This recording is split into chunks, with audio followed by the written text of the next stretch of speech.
hoji qizi Zebi Samarqand. Etibsan husningga qalbimni payvand. Ko'ngil bergin olib jonu jahonim. Ko'zi jodu so'zi shakarla beqam. Ko'ngil bergin olib jonu jahonim. Ko'zi jodu so'zi shakarla beqam. Tomoshabinlarimiz yo'llagan savollarni hali ko'rsatuv davomida yana yo'llashga harakat qilaman. To'g'rirog'i Maysara Bononi tikuvchilikdan ham yaxshi bir saboq olgan, o'z kiyimlarini ko'proq o'zi tikadi degan ham fikr mulohazalarini ba'zan tomoshabinlarimiz yo'llab qo'yishgan.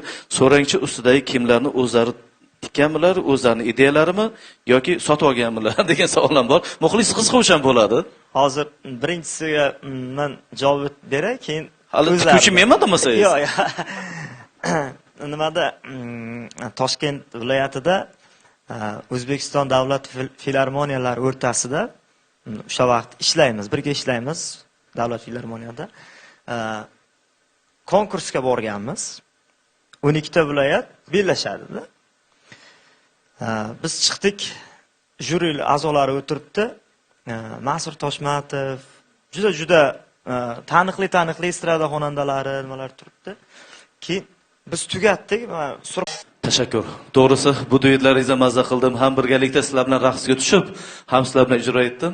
Qadrli teletomoshabinlar, mana shunaqangi maroqli ko'rsatuvlarni ko'rib, kuzatib, ayniqsa siz taklif etadigan qahramon ham quvnoq bo'lsa, ko'rsatuv yanada mazmunli bo'ladi. Duetdan tashqari ham yakka ijrolar ham bo'ladimi, Dilmurodjon? Akrom aka, endi shu savolni sizga ham bermoqchi edim. Mana qachon shu savolni menga berasiz degan.